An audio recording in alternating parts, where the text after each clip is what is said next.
सा शरीर के अंग फाड़ कर निकालता है। एक सच्ची कहानी आबिदी। रमेश चंद शर्मा, जो पंजाब के खन्ना नामक शहर में एक मेडिकल स्टोर चलाते थे, उन्होंने अपने जीवन का एक पृष्ठ खोलकर सुनाया।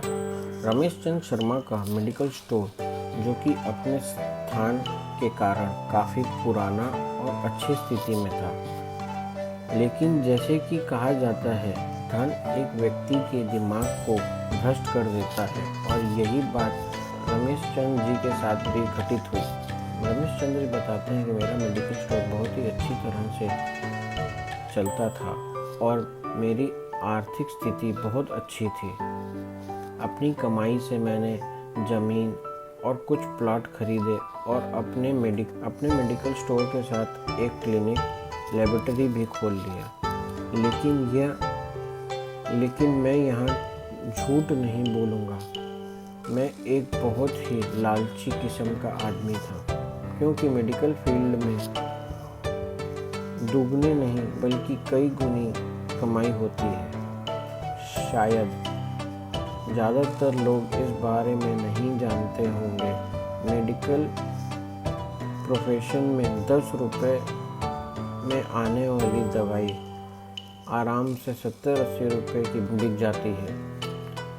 लेकिन अगर कोई मुझसे कभी 2 रुपये भी कम करने को कहता तो ग्राहक को मैं मना कर देता। खैर, मैं हर किसी के बारे में बात नहीं कर रहा हूँ, सिर्फ अपनी बात बता रहा हूँ। वर्ष 2008 गर्मी के दिन में एक बूढ़ा व्यक्ति मेरे स्टोर में आया। उसने मुझे डॉक्टर की पर्ची दी। मैंने दवा पढ़ी और उसे निकाल लिया। उस दवा का बिल 560 रुपये बन गया। बूढ़े ने अपनी सारी जेब खाली कर दी, लेकिन उसके पास सिर्फ 180 रुपये थे। मैं उस समय बड़े गुस्से में था, क्योंकि मुझे काफ़ी समय लगाकर दवाई बूढ़े के लिए निकालना पड़ा, और उस समय उसके पास पैसे भी नहीं थे।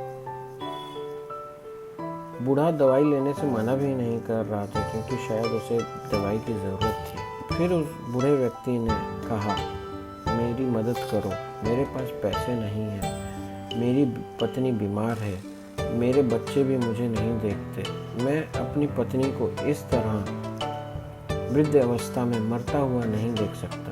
लेकिन मैंने उसकी एक नहीं सुनी। मैं उसे दवाई दे सकता था। दवाई की कुल कीमत 120 ही हो रही थी। मैं उससे 150 रुपये भी ले सकता था, मुझे 30 की मुनाफे भी होती। लेकिन मैं लालची अपने मन को रोक नहीं पाया। फिर मेरी दुकान पे एक और आदमी खड़ा था। वो उस बूढ़े का पैसा दिया और मैं बूढ़े को दवाई दे दी। समय बीतता गया। 2009 में मेरे इकलौते बेटे को ब्रेन ट्यूमर हो गया। मैंने बड़े से बड़े डॉक्टर को दिखाया। डॉक्टर ने दवाई, टेस्टिंग वगैरह सब कुछ कराता गया। इलाज में काफ़ी पैसे खर्च होते गए। प्लॉट पर प्लॉट बिकते गए, ज़मीन पे ज़मीन बिकती गई। समय ऐसा आ गया कि इलाज के लिए मुझे दुकान भी बेचना पड़ गया। प्लॉट पर प्लॉट बिकते गए। जब पैसे ख़त्म हो गए तो डॉक्टर ने कहा, आप अपने बेटे को घर ले जाइए और इसकी सेवा करिए। 2012 में मेरी बेटे की मृत्यु भी हो गई। मेरी जीवन की जमा पूंजी भी ख़त्म हो गई और मैं अपने बच्चे को बचा भी नहीं सका। 2015 में मुझे लकवा मार गया, मुझे चोट भी लग गई। आज जब मेरी दवा आती है तो मुझे इतना तकलीफ़ होता है, क्योंकि मुझे पता है ये 500 रुपये की दवा की असली कीमत क्या है। मैं एक दिन अपने लिए एक इंजेक्शन खरीदने गया। मुझे पता है वो इंजेक्शन 100 रुपये की है। मुझे दुकानदार ने 700 रुपये मांगे मुझसे, पर मेरे पास सिर्फ 500 रुपये थे। मैं दवाई बिना लिए वापस आ गया।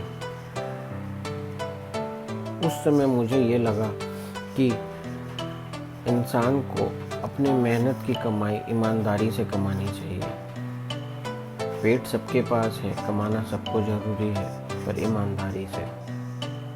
दुनिया में स्वर्ग और नर्क यही है, सब यहीं पे झेल के जाना है।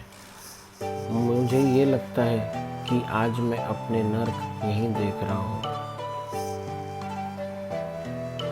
भगवान कब किसकी समय बदल दे ये कोई नहीं जानता।